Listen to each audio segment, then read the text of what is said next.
Hey, folks! All right, we're going to kill this. We're going to work on some creature art for Crystals of Mabar today. It's an adventure for Eberron using Dungeons and Dragons 5th edition rules.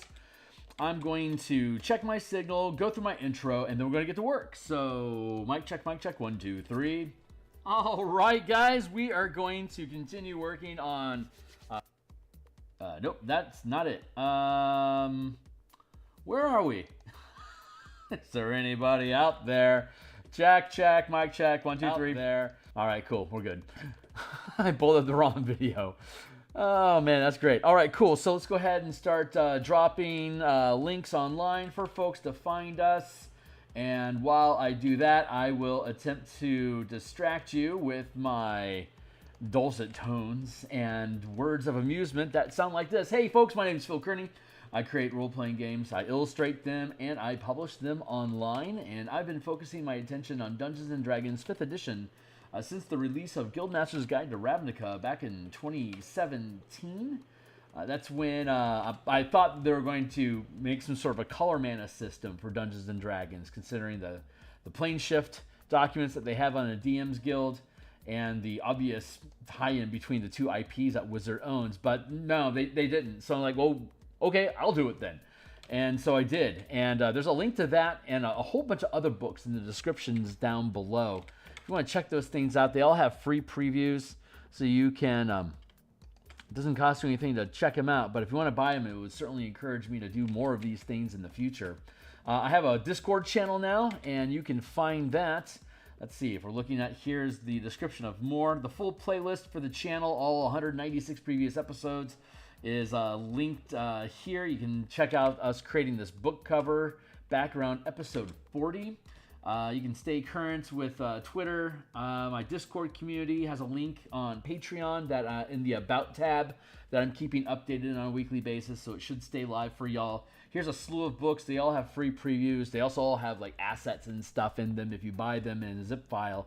And there's probably about 150 different unique illustrations that I've made throughout these. Then the color mana that I talked about, we're gonna glam that up in later in 2024 once we get our hands on the new player's handbook and we see what the new mechanics for the characters are. We can integrate Strixhaven, Theros, as well as Ravnica into the 3 settings that have been officially published by Wizards, using the color mana system and all the technology that we've advanced with it since I started using it at my home table over the past 5-6 years. So it's a oh my god, it's been that long. Wow, man.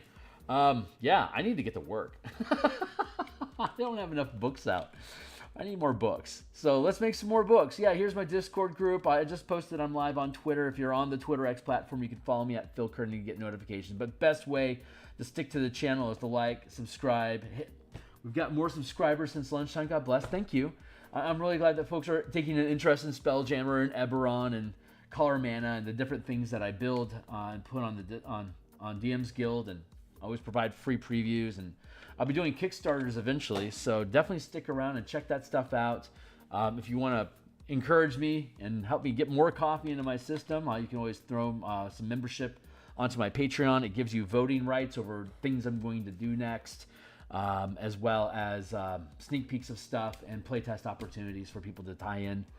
So let's see. We are currently making... That's right.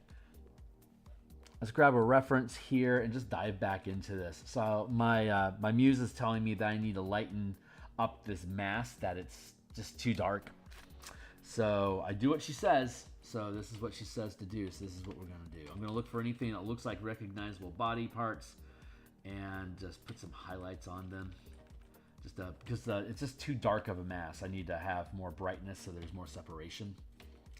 But I'm liking how the piece is coming along in general so far. So hey, what's up? Shiner, my guy, what up, yo?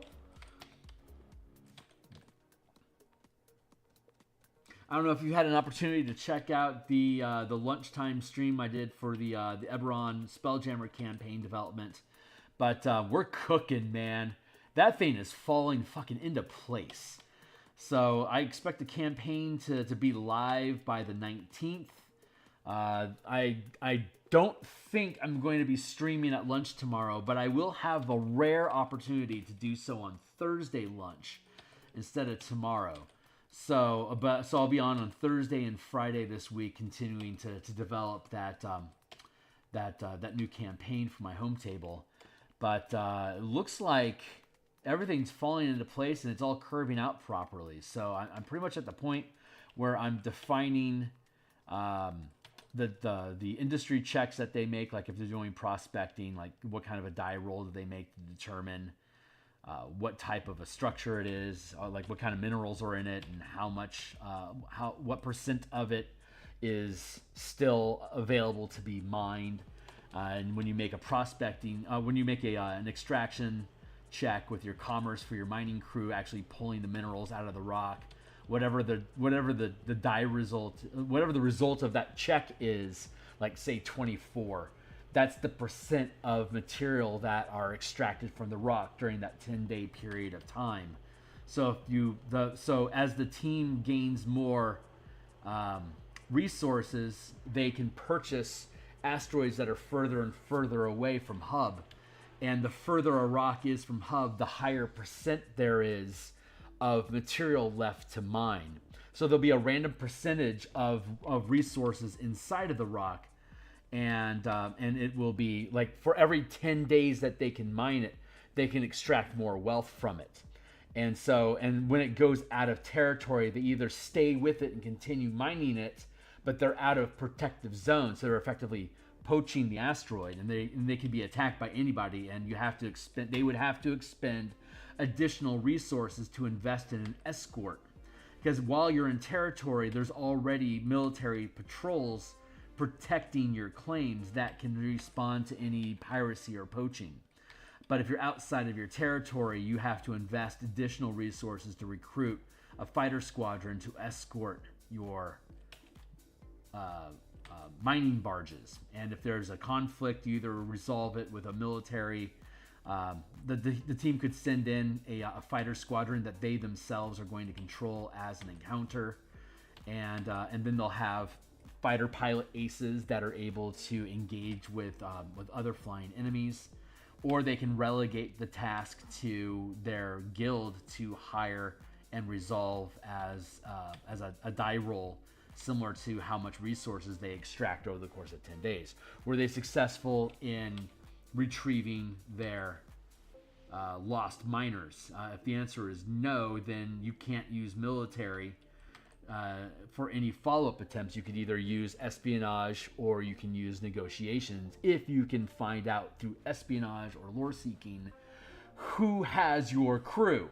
And then you can either espionage or negotiate because your military mission failed. So now you have to switch to a different type of adventure to try to follow up, and it's automatically going to escalate in one level of difficulty. So because you've already fucked up before, they recognize you as a potential reclamant threat. So we're using a scale of 1 to 10, like Cypher system, and the difficulty of the challenge that they face, the DC, the difficulty challenge that you have to roll on your D20 plus modifiers is equal to 10 plus 3 times the challenge rating, the difficulty of it. So on a scale of 1 to 10, a 0 challenge is a DC 10. Like you shouldn't even have to be able to roll it. That's not correct. A DC 0 is a natural 1. I'm sorry, the DC isn't 10 plus 3 times. Is it? 3 times 10 times 3 is 30. That doesn't feel right. 1, 4, 7. That's right. It scales up as a challenge of 0 is a natural 1. Challenge rating, a difficulty of 1 is a 4, and then 7, 10, 13, 16, 19, 22, 25, 28, and then a difficulty of 10 out of 10 is a DC 31.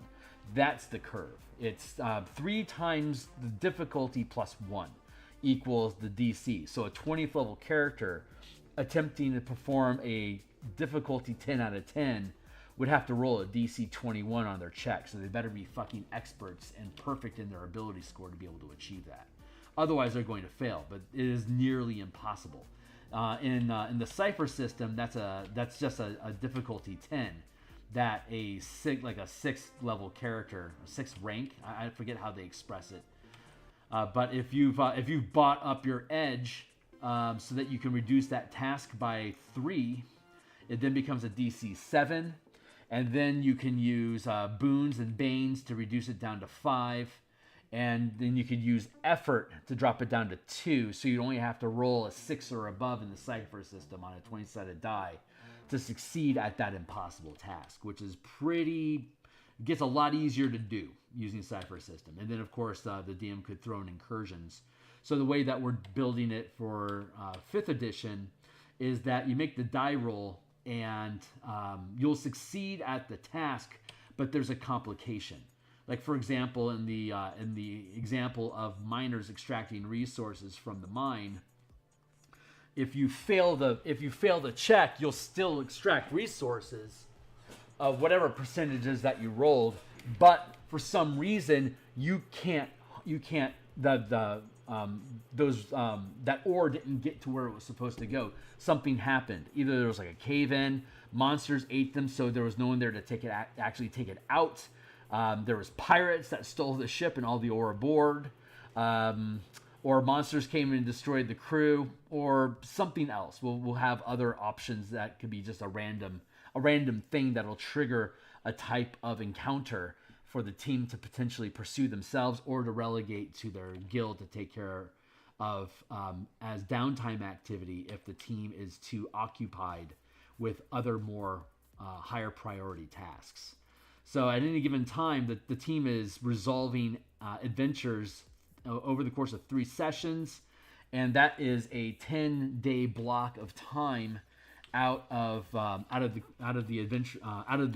guild's life. So every 10 days, the asteroid system is updated because asteroids are continuing to go around in orbit. So new asteroids will come into zone. We'll shift one zone westward. So the team will then, if the team no longer controls the next zone that the asteroids float into, they now are mining unprotected, so they can get poached at that point. Well, technically, they're poaching at that point if they're inside of somebody else's territory. But like I was talking about before, it becomes a free reign area, and that's when you could lose your crew. So you're going to mine at disadvantage while you're outside of your zone. Everything's at disadvantage outside of zone, so everything becomes just so much more difficult if you're unless the team personally executes the challenge. So like if you're trying to rescue lost miners on an asteroid that's gone missing and they're out of zone, for you to go retrieve them, rescue them, and bring them back, if you relegate that to your guild to do as a downtime activity, it's now going to be at disadvantage. If the players decide this is important enough for us to personally take adventurers out in a gunboat to go see what's going on, it could lead to combat with pirates. It could lead to us negotiating with another trade guild that's using the opportunity for leverage, or it could be they're lost in the asteroid and now you have to do a delve, and the team goes on a 5-room dungeon crawl to try to find their crew or what monsters may have prevented their crew from coming home. So it triggers, different events get triggered depending on what the circumstances are. We're going to build a random table of different potential events that if the team decides to do it themselves, then they're not at disadvantage because it's the players are investing their personal time to use this as an adventure. So if they succeed at the adventure, then they'll be able to, in this case, reclaim the mining crew, bring the ship home, and then at the end of that 10-day stretch, they'll then be able to harvest the resources that were lost. So they've effectively lost a 10-day a 10-day event because their crew got eaten. But there's going to be multiple. There's going to be 4 tasks that they perform each 10-day based on the 4 industries that they have. They're going to be scouting with military. They're going to be replacing lost resources and acquiring more through acquisitions in the merchant in the loyalty industry. The lore industry will be prospecting to get information about the new asteroids that are coming into zone.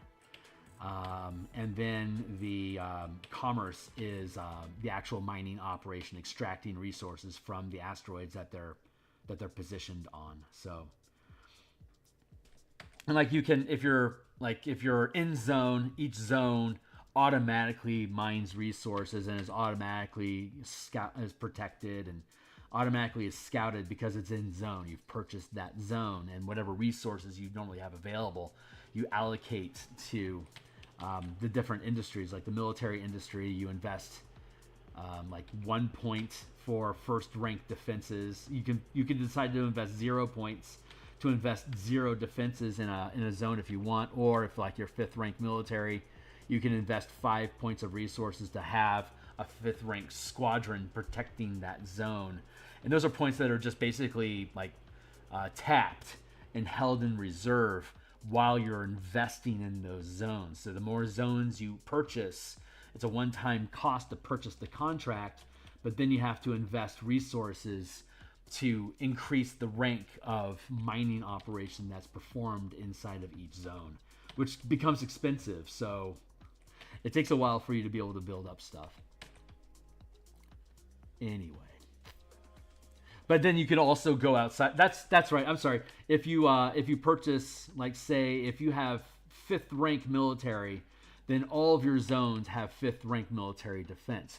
But if you are attempting military operations outside of your zones with as a downtime activity through your guild, then you have to invest 5 points of resources into that square, wherever, or that squadron or that location. It's either the unit, the specialists that you're hiring, or the square, the zone that you're targeting. Either or sometimes both. You can like put 5 points into mining a square, and then also invest 5 points into defending it with a 5th rank military. But you have to be 5th rank military to be able to invest that much. You can only invest into whatever rank it is that you've invested. So this is basically the command system that I had started to develop before Spelljammer became a thing. And we had just gotten to the point where we were playtesting vehicles using the mass combat mechanics that then later became the Spelljammer ship mechanics. Those were started in the Descent into Avernus playtesting we were doing to create convoy combat for the Infernal War Machines, and they follow basically follow the towing rules that we have for vessels, and which is basically the Salt Marsh rules, which is you can move your distance and you can turn up to 90 degrees once per turn. That's when you are in a tactical map with vehicles that are like driving around inside canyons and stuff, then that's the tactical movement that you use. But if you're on open road and you're just shooting down a highway, then the movement you have simulates pursuit. So wherever you move to is everyone's going in the same direction, but you're now using your movement. You're automatically pacing the target, and any movement that you have related to them is you moving forward or back along the convoy to engage different trucks at different spaces along the marching order of the caravan. The whole thing could turn if you wanted to, but if you're pacing them, you automatically turn with them. So you have to slow down off of full speed to be able to maneuver inside of canyons or through buildings and stuff. So there's those two modes of movement, just like we have in Spelljammer, of pursuit versus tactical. Movement is subjective, is a subjective speed only relative to each other, versus movement is objective relative to a larger object that you have to navigate around. So it's a deeper degree of discernment for types of movement, but the actual movement relative to each other is unchanged. You're either moving within or out of range of melee combat with the ships or the trucks, and so you could draw attack even though you're both going 50 miles per hour that way down the road. When you let off the gas a little bit, you could trigger an opportunity attack because you're trying to back out of their melee reach, for example, like a flinging ball is just absolutely wrecking your ship. So you want to back out of range so that you aren't taking that siege flail damage, and so that triggers the opportunity attack if the siege crew is has a reaction available, that kind of stuff. So that translated really easily into Spelljammer, but that was all built around the idea that guilds and kingdoms, you build an organization or a community, and then you invest in resources to protect it and to develop it and to keep it healthy and to help assure prosperity. And as your organization or your fortress or your nation or your mining operation, it's the player's responsibility to keep it going. And whether you express that with individualized characters that you're running through a serial campaign where all this stuff is providing the characters resources and information and plot hooks for them to personally take things into their own hand, or you can do it platoon style, which is how we're doing this campaign, which is the team has a different adventuring party based on what type of adventure it is that they're performing, and the characters that they're developing is basically their specialist team. So they'll have an espionage team, which is like an Ocean 11 sort of like heist crew. They'll have a dungeon delving team for exploring asteroids under the name of Commerce. So they'll have like a bunch of dwarves or warforged or like dwarven fighters, warforged artificers, warforged warmech, like war titans and stuff.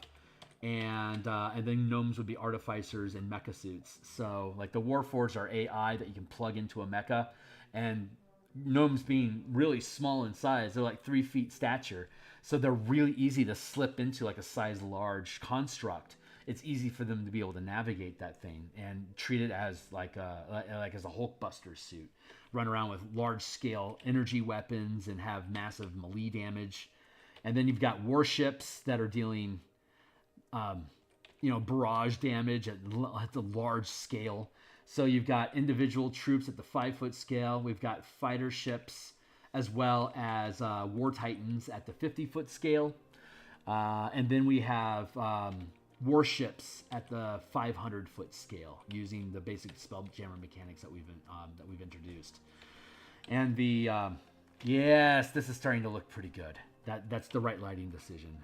Muse knows. So the mecha book, all that in this system, all that mecha are is humanoid shaped fighter craft. It's super easy.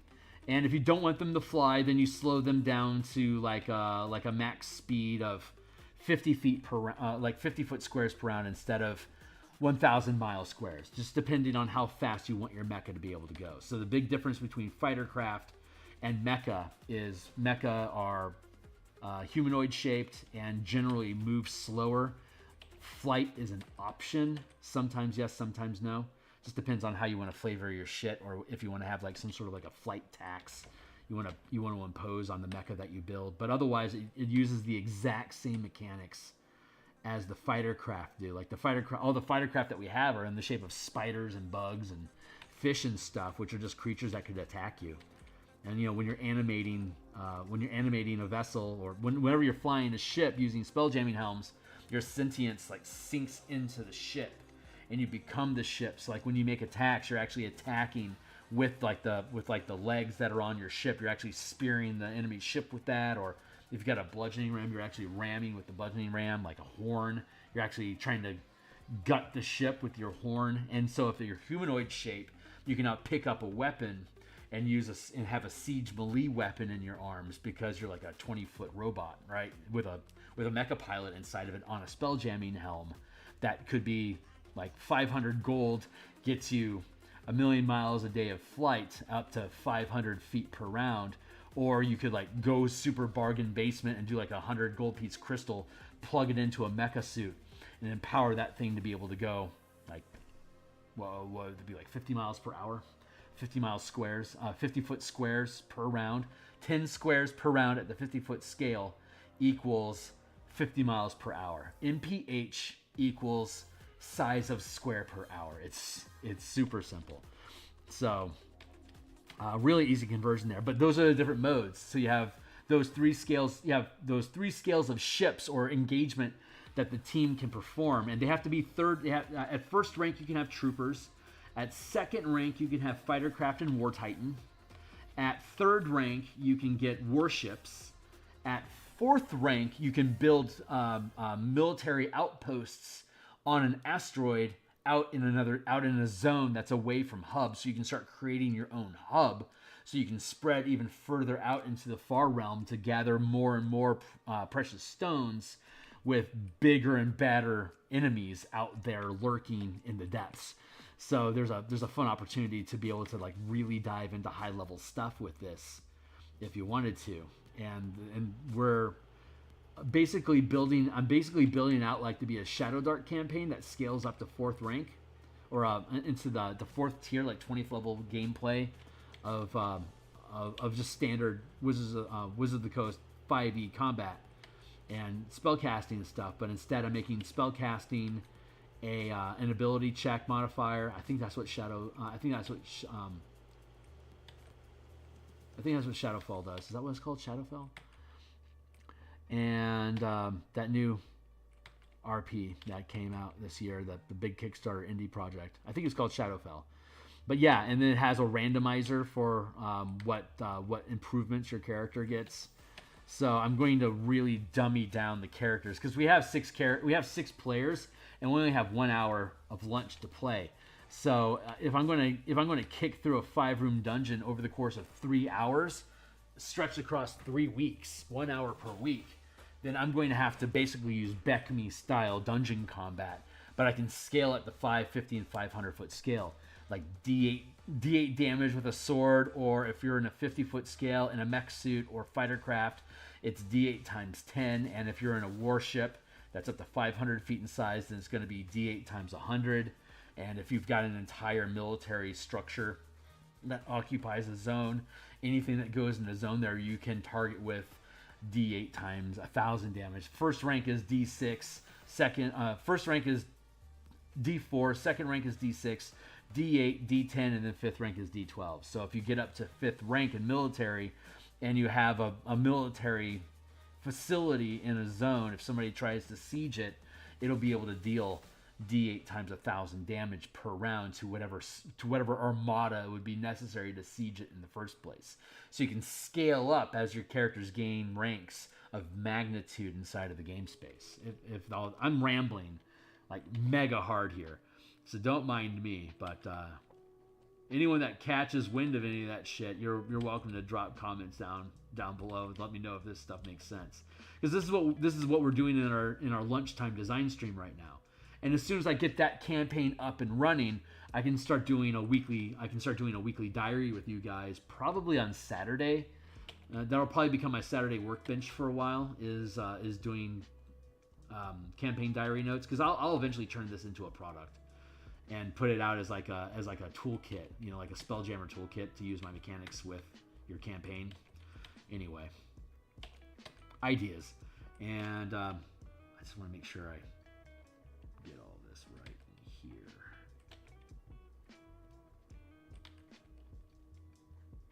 And then I'll be able to get back and do the same thing with the Martial Powers color land hex crawl. So once Spelljammer's up and running, because my first duty is to my table. So all the things that we build here were built either because my team inspired me to make it, or we have to make it, like the Spelljammer campaign thing. Like, we have to build the Spelljammer book, and then we have to build this campaign thing to be able to run the campaign that I want for my home table for the next 2-3 years maybe. So, if they like it, and if they don't, then it was an idea, and I'll be able to build it out into a PDF and publish it as like variant Eberron ideas. Then I can then bundle it with the Spelljammer book and like make the toolkit $15 and make the Spelljammer book $15 and bundle them together so it's like $20 instead of $30 or whatever. Well, I think the Spelljammer book is gonna be $20 raw, but we're offering a $5 coupon, so it's only $15 to pick it up. And then once I start bundling the Spelljammer book, of course it's listed as $20, but it'll be $15 in the bundle. Plus, like the spells, like this Eberron campaign toolkit, like $15. But if I bundle it with the Spelljammer book, then it's 10. So like instead of being 35 bucks, it'd be 25. So that would be 2 out of 5. That'd be a 40% discount. So that'd look really good with a bundle. And then and then if I pitch in Living Ships for like $5, and then bundle that down to 3, and then bundle in the Book of Mecha, and make that $10, and then grind that down to 5, and Kaiju and Other Giants, grind that down like from $10 down to 5, and so you end up having like $60 worth of stuff for about 35. No, 40. It'd be 40. So it would be 35% off. So a ton of stuff, and we'll figure out the price tag on things. But I like if you check out the Color Mana Spell Point Variant Rule link that I have down below, it says that's got like 6 books in it. So, and it's like 40% off. We do similar to that. But once the tools work, they work, right? And that's the fun of it, is us building out these tools and making them work. So, like if you join my Patreon when I do playtesting in the future, I people that are interested that are paying Patreons, they have first right to joining the playtesting, and then we fill out any missing seats with people that aren't Patreon members if we don't have enough to have a waiting list. And if we have more than we can use, then we'll have a lottery. We'll just do a raffle draw to see who gets to sit at the table. And we'll do that like a week in advance so that folks have time to build their own character if they want to. But we'll be doing more and more playtesting in the future as I keep building out these toolkits.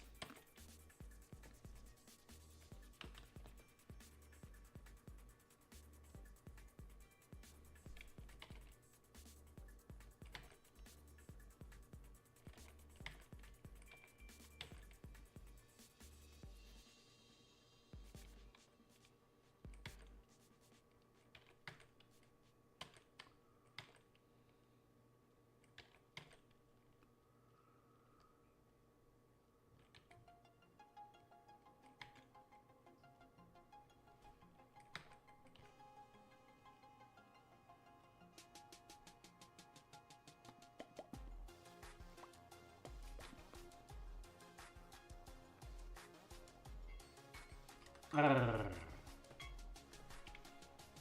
looking pretty good over here.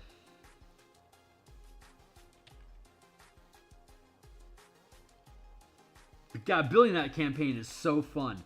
Everything's working out so nicely, and it's separating so succinctly, because we'll be able to really compartmentalize different tasks, and then the team gets to decide what they want to prioritize in protecting or expanding their territory. And it's a duplicatable system that can be skinned almost any way, and then you can just shuffle around which resources are important to the campaign, the storyline that you want to run. So I might shave off the I might file off the serial numbers and make that a Kickstarter thing. So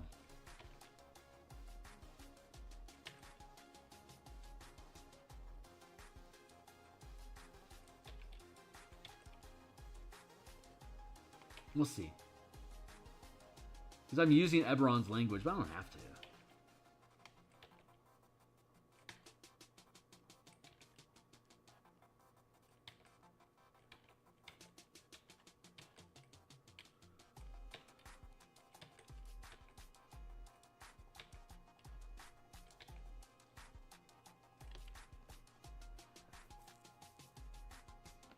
That feels pretty good. See, it's not such a dark blob anymore. See, this is how it was, which is great. I like the detail, but then we started layering in more color effects. so that we can have more things separating from each other and hopefully draw the eye in to ask what the fuck is going on. I'm going to merge these two down. I'm going to stack up another layer on top of that.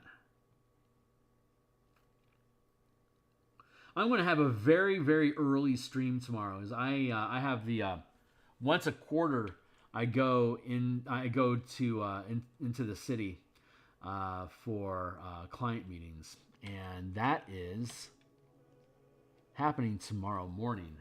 So instead of being my normal 6:30ish to 8, my intention is to do 5 till 7. God, if I can get up that early. It might be 5:30 till 7. But I'll be blipping out at 7 o'clock, which is an hour earlier than I normally do. This is Seattle time we're talking. Wow, Pacific time, USA. Just like an American. Whoa, get out of here. Just like an American to take credit. Or to assume everyone knows that time revolves around them. Not so. Not so, sir. Not so. Anyway, I'll be on an hour earlier than I usually am, and we'll be doing, I think we're doing page trim, or we might be doing page layout stuff for the Lazaraxis conversion. I didn't like that so much. I'd rather, I think I would rather, that early in the morning, I think I'm going to just work on page corners and just doing like checking and resolving little discrepancies on different people, like doing a spot check. Doing a spot check on my artwork. That's what I'm going to be doing tomorrow morning. So we're going to be thumbing through the different pages of work that I've done and making sure that everything sits the way that I want it to. I'm going to duplicate this, and I'm going to merge that down.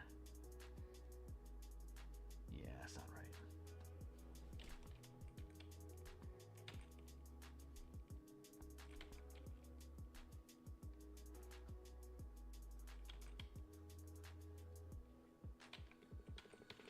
Since I glossed over with color and all that stuff, I want to add some more of these details back in so that it still looks as good as it did before. There we go. We can add some of that in there like that. It's fun. Well, I think we're going to be probably here for, what time is it? 8:15. How long have we been running? For 40 minutes now.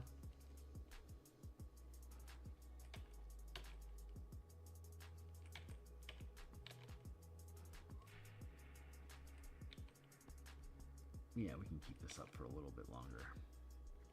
How much time do I have left on my timer? Maybe that's how much time we spend on this.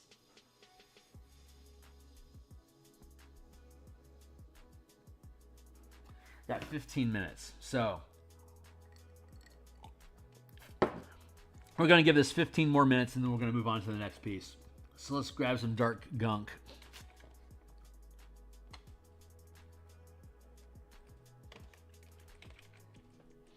Get the work down here.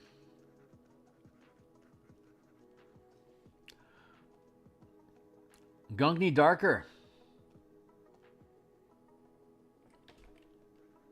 There.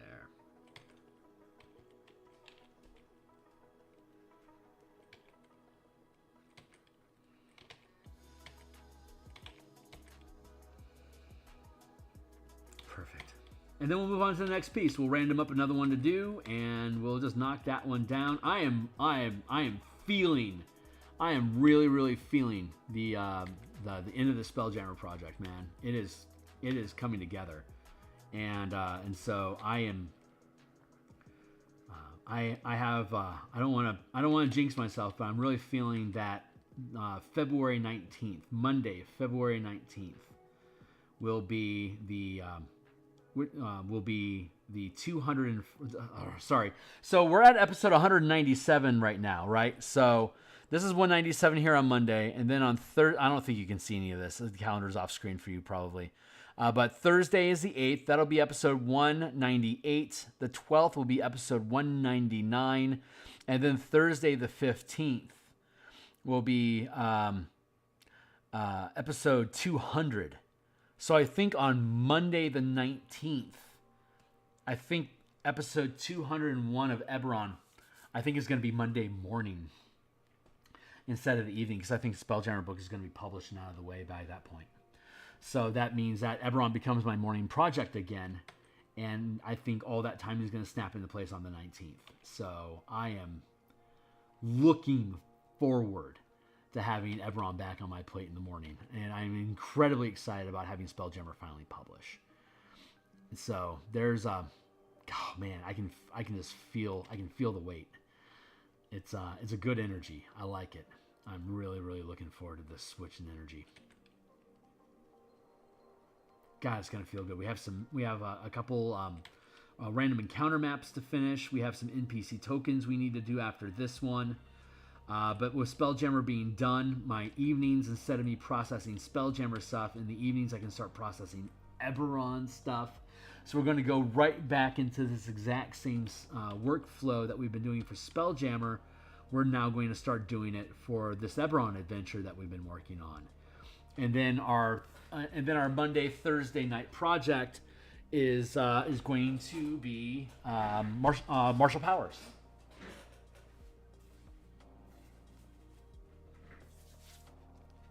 And then our Saturday morning workbench will be something Spelljammer, like art creative stuff, like artsy craftsy stuff, like building a Monarch butterfly map, or the Dwarven Citadel map. We'll just be flying casually with goals to like maybe finish something like every month or so, and just keep adding little pieces to the bundle. And then hopefully by the time we finish Eberron, we'll be ready to send Martial Powers off to the editor and begin the workflow for Martial Powers, which will probably be Q3 2024. I think, yeah, Q3, like 6 months from now maybe. We'll start working, start having an editor working on Martial Powers, which means we'll make the book cover for that, and then start doing all the character art for all the different sample characters that we had in the playtest, for instance. Build all those out, and maybe take some special requests from Patreon members. Who knows?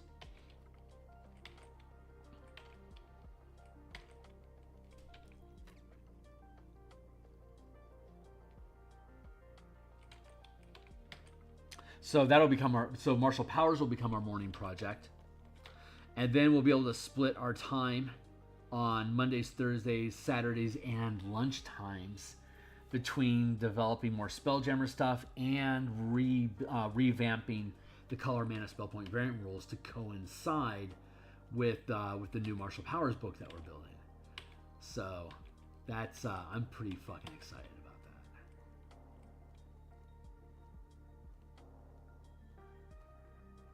that. And then we can start building out the larger Spelljammer, like the Mecha Spelljammer, and we could probably build the Living Ships book like on Saturdays. That's not a huge impact, but we want to do the Giants, we want to do Mecha, and we want to do Living Ships. Those are the 3 expansion books that we have planned right now for Spelljammer, other than just like little 1-page or little 4-page things or whatever. Yeah, so that's the thought process there. And then once the Color Mana book and the Martial Powers books are done, probably mid-25, that's when I will start looking at doing Kickstarters for the in-command system that we were using in Eberron right now to develop the Eberron campaign that I've been showcasing for you guys. And then we'll be able to do the vehicle combat rules. I don't know where we're gonna have those land, but I think we can redo the Spelljammer rules to be not use different branding, like not use the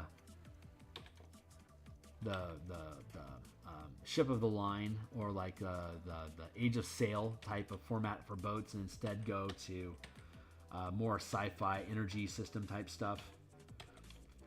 I'm still working on a narrative, but I know it's like maybe like an altered carbon sort of narrative is what I've been kind of jiving with, where everyone's playing an AI entity that downloads into different bodies and frames to perform different tasks at different scales.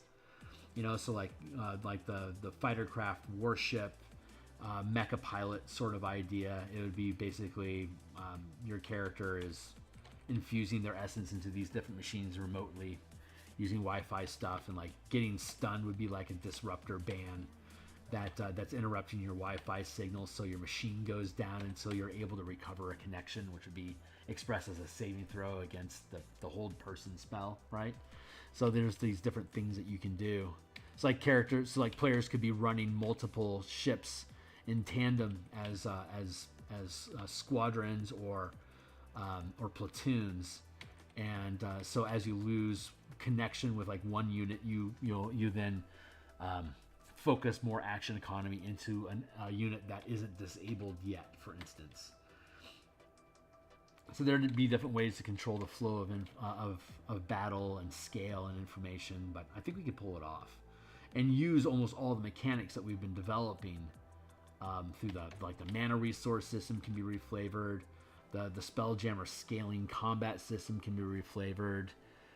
We'll be expressing the in-command system first on Kickstarter, so there's no need to reskin it, but we can integrate those mechanics and then bundle them in with whatever product it is that we come out to express this game.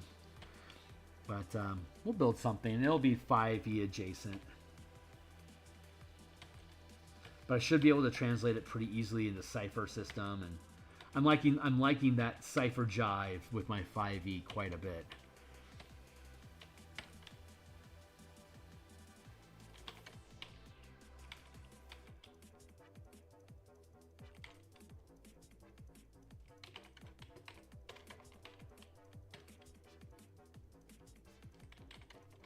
Maybe I'll call it Siphon. The Siphon system. It uses all the rules of Cypher system, but it expresses them using 5e mechanics. So if people check out Cypher system, they're like, oh yeah, I already know how this works because I siphoned them off 5e. That's hilarious. Oh man, I love it. But yeah, Cypher system and D&D really are pretty similar. If you're going with this difficulty factor of 1 to 31, it's very similar. And instead of having edge to reduce the DC to create incursions, you gain more and more bonuses so that you can hit higher numbers. So Cypher is more in control and has a bargaining RP aspect to it, which could absolutely be done in 5e just by saying, hey, I want to buy down the DC of that task from a difficulty 8 to a difficulty 7, and that will trigger a complication. So, and we're building complications into our game right now for the passive system from the guild component.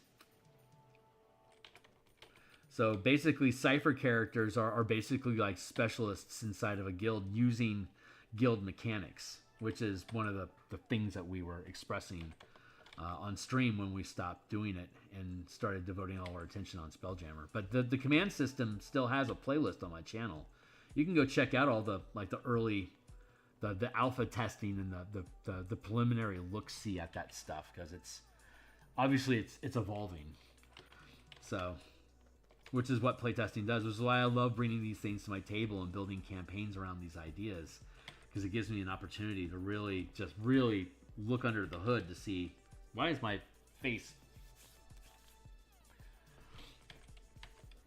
out of control? Out of control. I gotta bathe after this. I'm feeling kind of Grecky. I don't know what Grecky means. This is a term I came up with on the spat. No hate from any Grecs out there. Everyone is beautiful and I love you.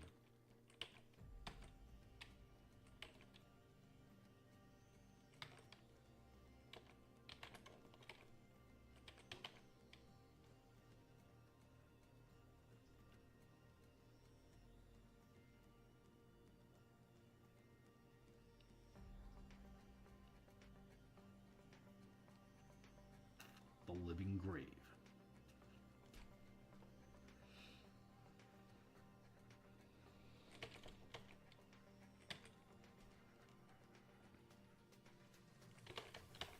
Blurble tech.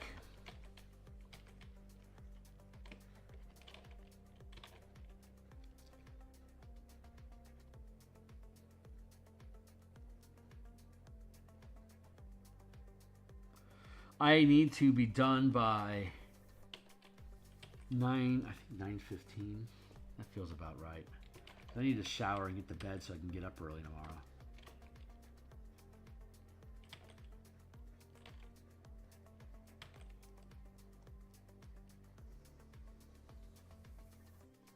Because showering at night relaxes me and it helps you sleep better.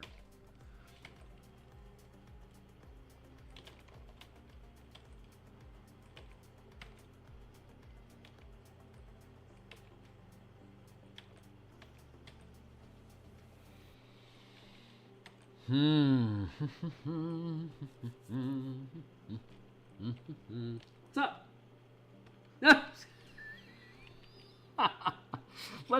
Let's dunk them in the swamp.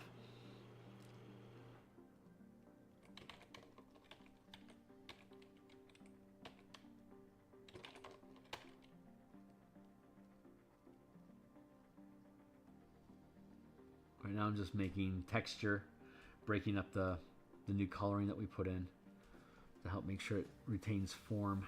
But I like the meltiness of this. It feels good. Got less than a minute left on this, and I think I will be content with leaving it there.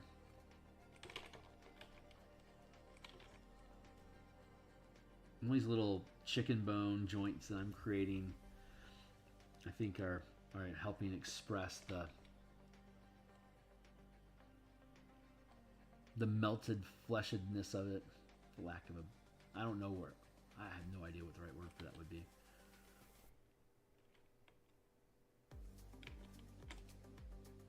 Just merge those down. I feel bold.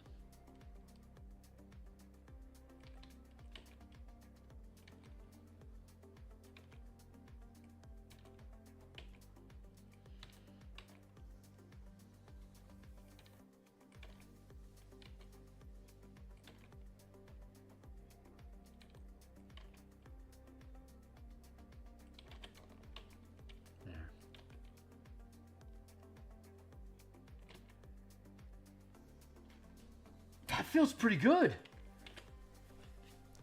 I still have a few seconds so I can keep poking at it a little bit. So I'm just going to keep working on little fidgety details.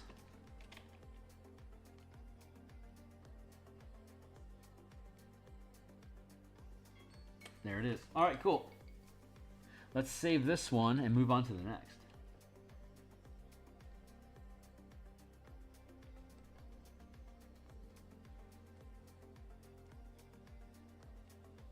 Yeah, still good. That's a good one. I'm really happy with that guy.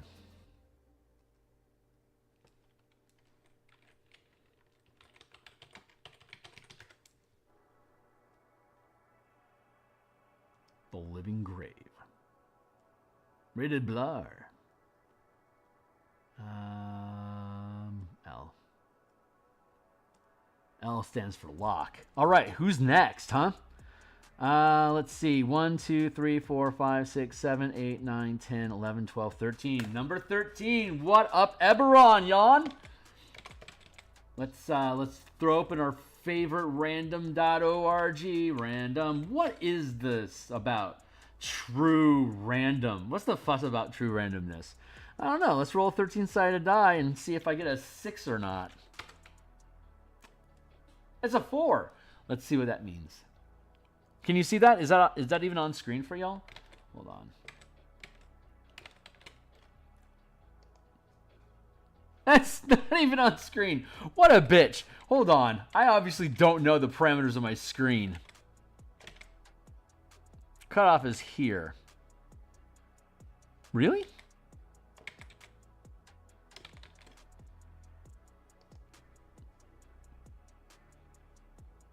Huh. Hold on.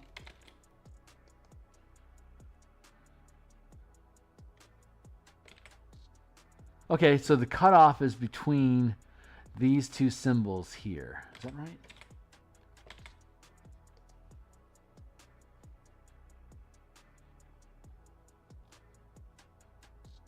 Yeah, that's the cutoff. Okay, well, hey, the more you know. Good to know. So 13, no, we rolled a 4. 1, 2, 3, 4. Shadow Mastiff. Let's go, doggo.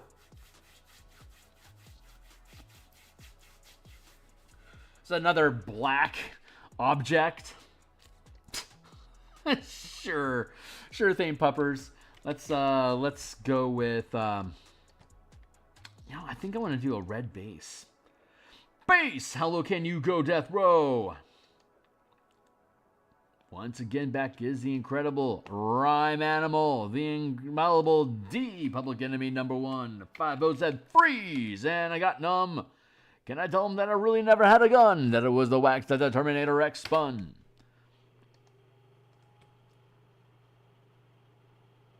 I don't think we need this yet. Here. This is what we're supposed to be doing. Bum bum. Thank you. That was the wax that the Terminator X spun. This is going to be color. Now. There. And Foo Puppy. Let's go Shadow Mastiff. You know that means it's going to be dark. So I guess we're going to build a gray base and work it from. I feel like there should be some purpliness to it because it's shadow. I just something tells me purple for shadow is okay. I mean, it's going to have to be a pardon the pun, deep purple. And I think I want to twinge it more towards blue, just because colder? Question mark. This doesn't quite look done, does it? Still looking pretty rough there, Kearney. Do you maybe you wanna work on the line art here a little bit more, son? Maybe you shouldn't be content with this level of quality that you have. Oh, I see what you're trying to tell me. Because it's a shadow. It's not crisply defined. I get it. I get it. Okay, you're cool.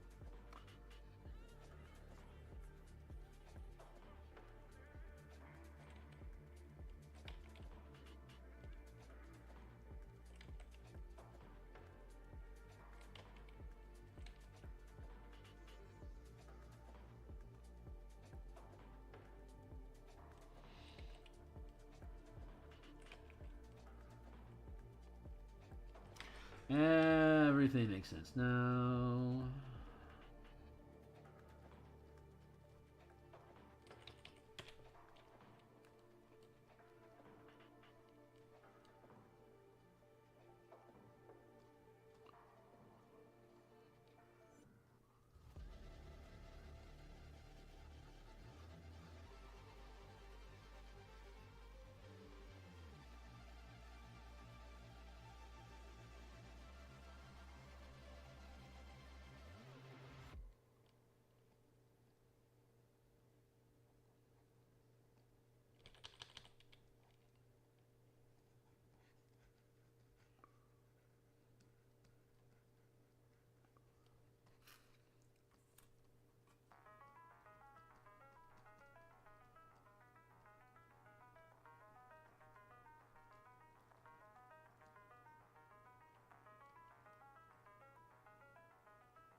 All right, so that's a base.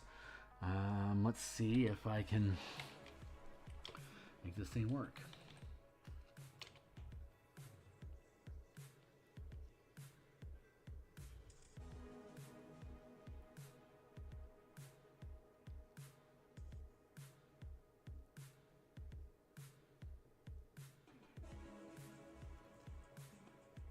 I'm gonna go like that.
This actually has turned out pretty good. I'm happy with it.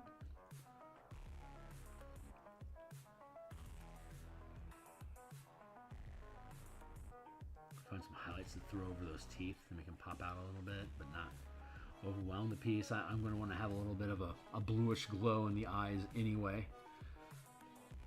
So that'll pan out. Just keep the shadow, the black of the shadow and the purpleness of it makes me feel like you got this foo dog statue here. It makes me feel like this is like some sort of a hard material, like stonish form.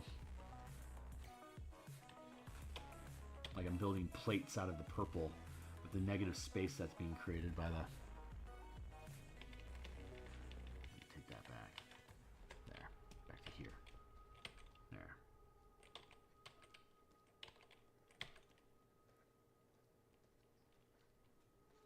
Just the way that I'm bending the shadow around it makes it seem like it's armor. I think that's really fucking cool.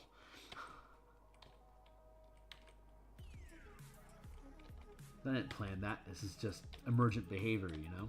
That's how the muse works. She thinks a doggo with armor plating will look cool, so she feeds me the foo dog as a reference image, and then she just kind of plays with the idea for a while, and this is what they decided to feed to me. I think some of her sisters are starting to catch wind of what's going on over here, and I think they're kind of grooving on it.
I think once this is sufficiently steeped in shadow, we'll be able to just merge the, like usual, merge the line art onto it, and then just blend. Find some find some reasons for some little spot highlights to make things pop out a little bit, and probably be able to move along from this one. They don't have to be legendary. They just have to be distinct. You have to be able to tell at a glance, you know, this one's distinct, like this one's different from that one. The Revenant, and the Undead, and the Long Dead, I think that's the most difficult comparison, so we'll have to spend some extra time on that. But yeah, let's give this a go. Let's see what...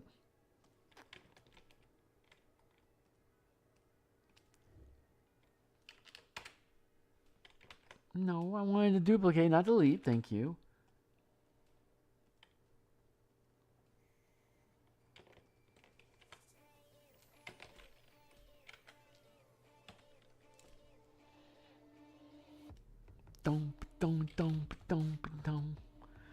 Merge that group.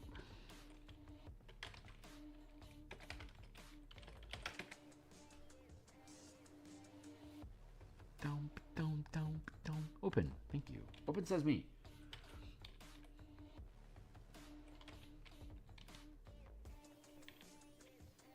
I feel like I should be using my wedge. Get my guitar pick. There it is.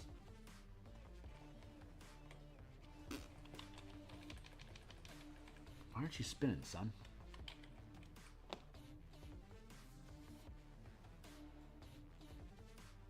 Oh. Early Warlock. Where's the current?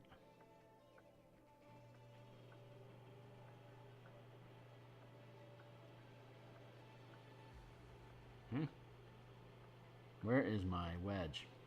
Why does my wedge not spin?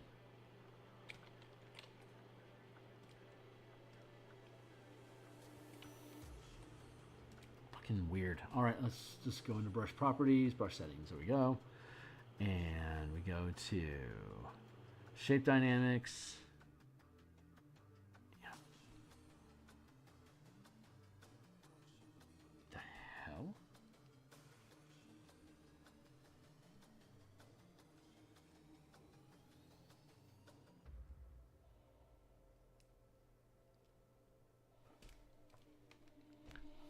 Huh? Why isn't that working?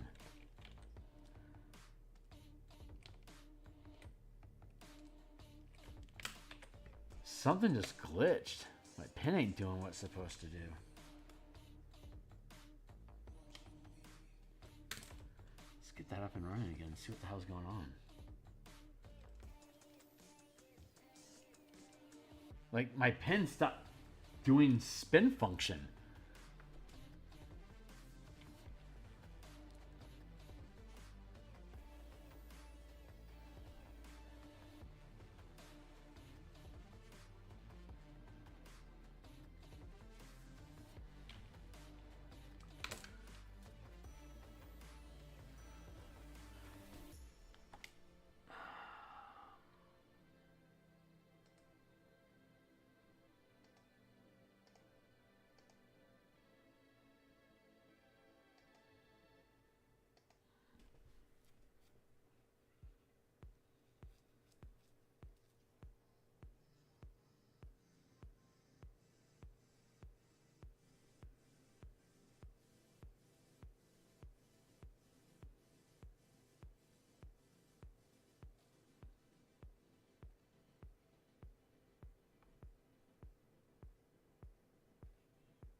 See what's going wrong here.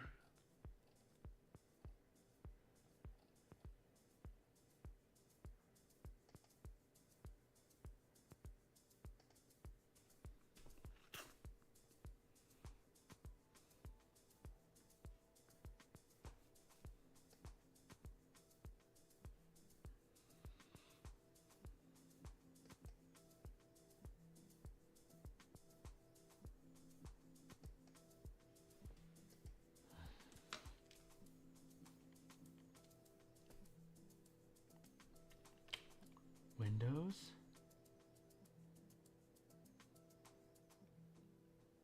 Brush settings. Shape dynamics.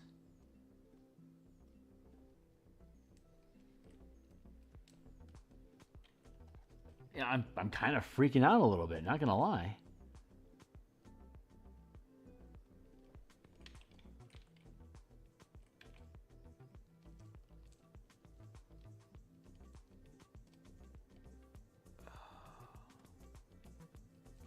Why isn't my pen?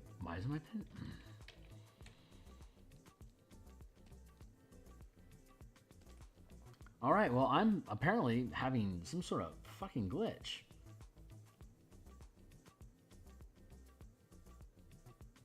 And honestly, for me to be able to do the work that I do, I need a brush that can spin. Yeah, nothing is spinning. Something is going wrong. All right, I'm gonna have to cut it short, guys. I'm sorry. My pen's just not doing what I think it's supposed to do. So I'm gonna have to figure that shit out, and I guess I'll have to be back tomorrow morning. All right, I will see you guys on the other side. Sorry, and later.